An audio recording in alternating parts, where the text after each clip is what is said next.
Seperti embun pagi, sabdamu menyegarkan jiwa kami yang kering. Sabda Tuhanlah jalan kebenaran dan hidup, tuntun kami hingga selamanya. Ibu bapak, saudara-saudari umat beriman yang terkasih dalam Tuhan. Hari ini kita merayakan Yesus Kristus, Raja semesta alam. Yesus diakui dan dihormati sebagai Raja.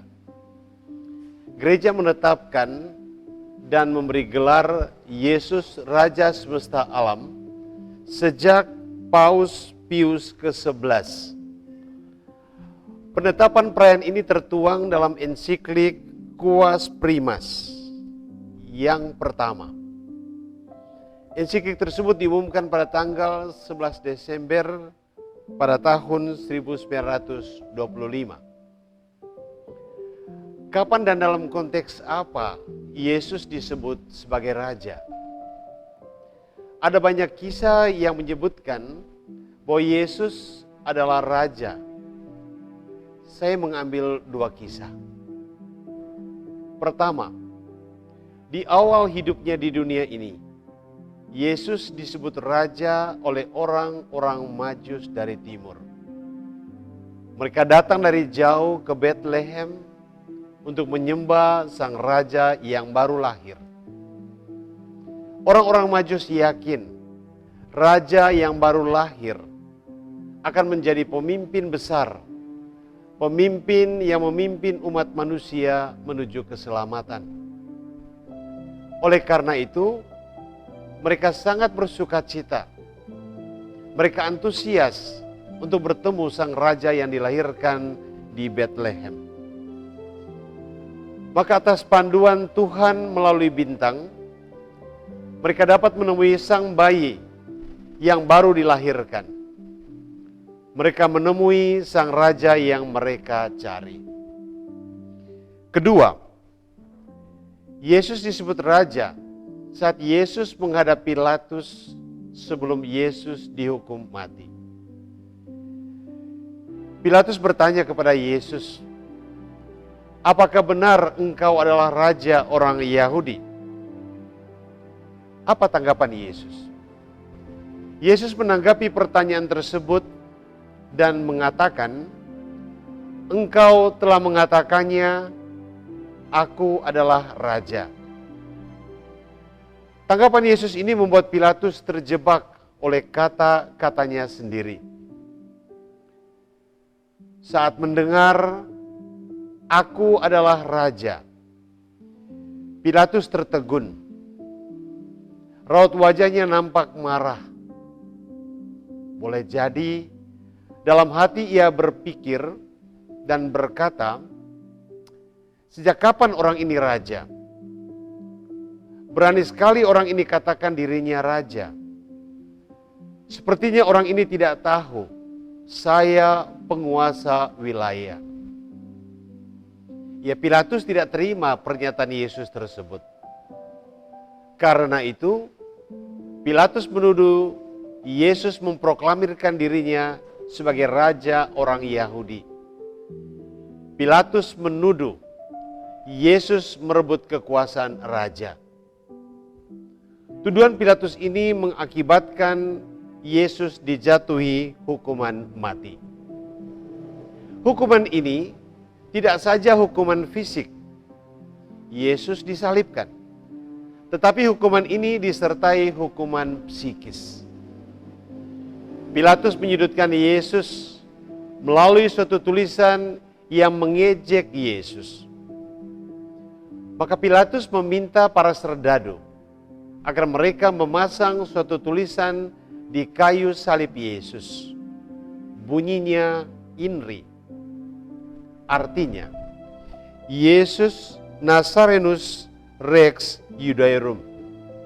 Yesus, Raja orang Yahudi. Dalam pikiran Pilatus, ini suatu ejekan yang dapat mempermalukan Yesus. Tulisan Inri di kayu salib Yesus adalah puncak dari tuduhan yang dipakai oleh Pilatus dalam proses hukuman mati terhadap Yesus. Dalam proses pengadilan, terungkap dengan jelas, Pilatus selalu memata-matai ruang gerak Yesus. Termasuk ketika Yesus berkhotbah di daerah Yerusalem. Ya, Pilatus cemas atas kepopuleran Yesus di daerah Yerusalem. Ya, Pilatus mencurigai Yesus merencanakan pengalihan kekuasaan.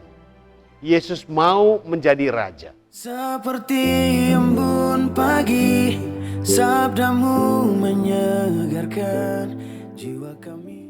Ibu bapak, saudara-saudari umat beriman yang terkasih dalam Tuhan.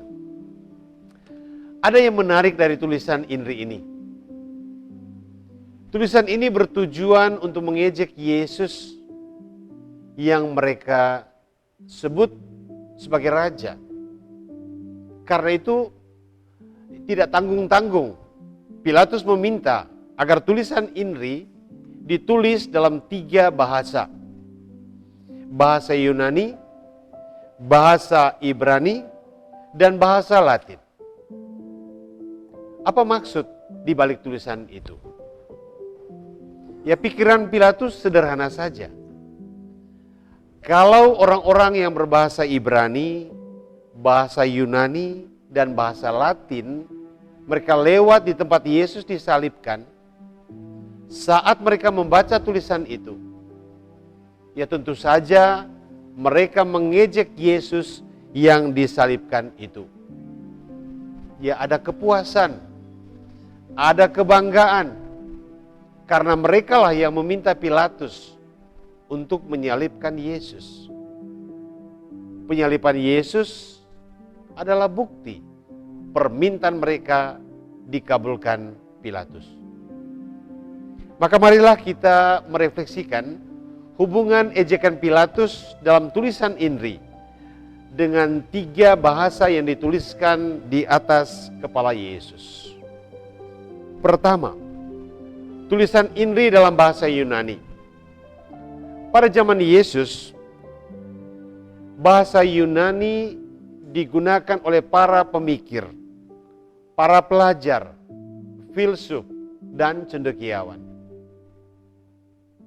Kita dapat memahami hukuman yang dikenakan kepada Yesus ada kaitannya dengan orang-orang tersebut. Yesus menjadi korban dari orang-orang pandai, korban dari orang-orang yang memutarbalikkan fakta dan kebenaran tanpa rasa salah. Kedua, tulisan Inri dalam bahasa Ibrani. Pada masa Yesus, bahasa Ibrani sering dipakai oleh kaum religius.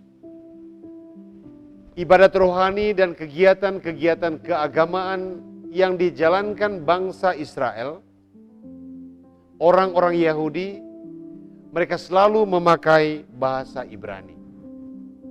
Nah, Yesus ditangkap, diadili, dan dijatuhi hukuman mati.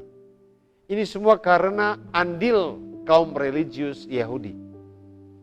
Ya, mereka ini tekun membaca Taurat. Mereka ini rajin berdoa di bait Allah, namun hatinya busuk.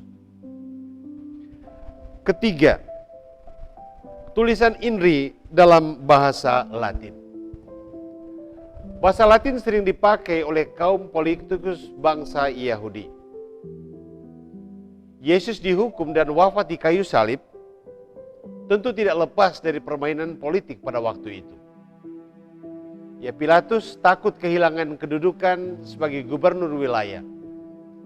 Maka Pilatus memilih untuk membebaskan Barabas yang adalah penjahat, orang yang bersalah, dan mengganti Barabas dengan Yesus, orang yang tidak bersalah. Ya, Pilatus lebih tertarik pada kedudukan dan kekuasaannya. Maka dapat dimengerti mata hati Pilatus menjadi buta akan kebenaran. Dari ketiga bahasa tersebut, kita dapat menyimpulkan keputusan menangkap, mengadili, dan menjatuhkan hukuman mati kepada Yesus murni suatu keputusan politik, murni rekayasa kaum intelektual, dan ini jelas-jelas kesombongan rohani kaum religius. Nah, sehubungan dengan itu, untuk kita yang merayakan perayaan Kristus Raja semesta alam, kita diajak untuk bertanya, apa makna ejekan Pilatus melalui singkatan INRI bagi iman kita? Ada beberapa hal yang dapat kita renungkan.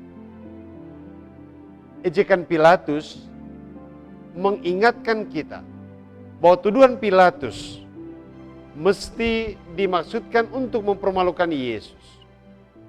Inilah raja orang Yahudi. Ternyata Yesus benar-benar raja.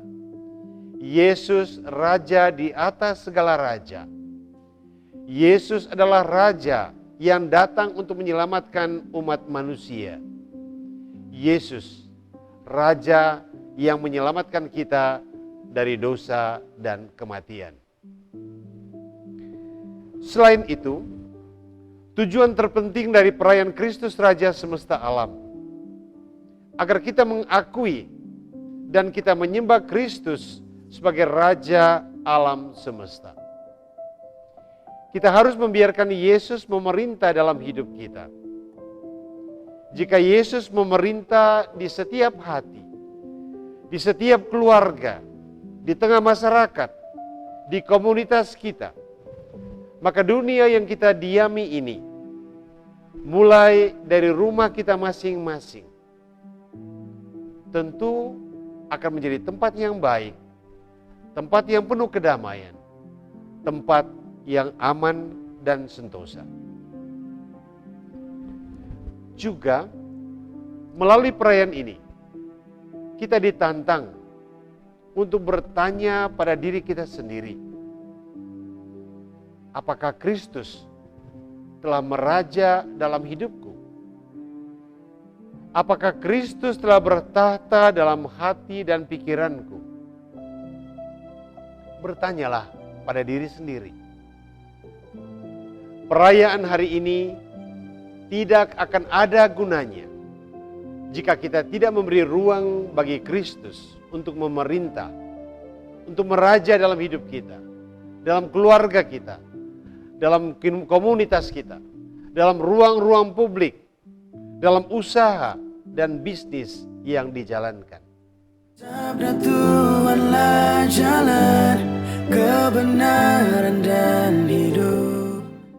Perayaan hari ini juga mengajak kita untuk menjadikan Kristus Sang Raja sebagai panutan kita. Yesus harus menjadi teladan bagi semua raja, teladan bagi semua penguasa, teladan bagi semua orang pintar dan semua pemimpin. Pertanyaannya, teladan macam apa yang dapat ditiru dari Yesus yang adalah Raja kita? Ya, ada banyak hal yang dapat kita tiru dari Yesus. Yesus mempunyai waktu untuk berdoa. Yesus peduli. Yesus mencintai dan hidup damai dengan orang-orang yang dilayaninya. Selain itu, Yesus memiliki kuasa. Namun Yesus tidak memerintah dengan kekuatan militer atau kekuatan finansial untuk mendapatkan massa sebanyak-banyaknya. Yesus memerintah dengan kekuatan kasih, dengan rangkulan penuh ke Bapa. Ini yang Yesus perlihatkan. Yesus selalu mengatakan yang benar. Yesus berpihak pada kebenaran. Yesus menunjukkan bahwa Ia mencintai kebenaran.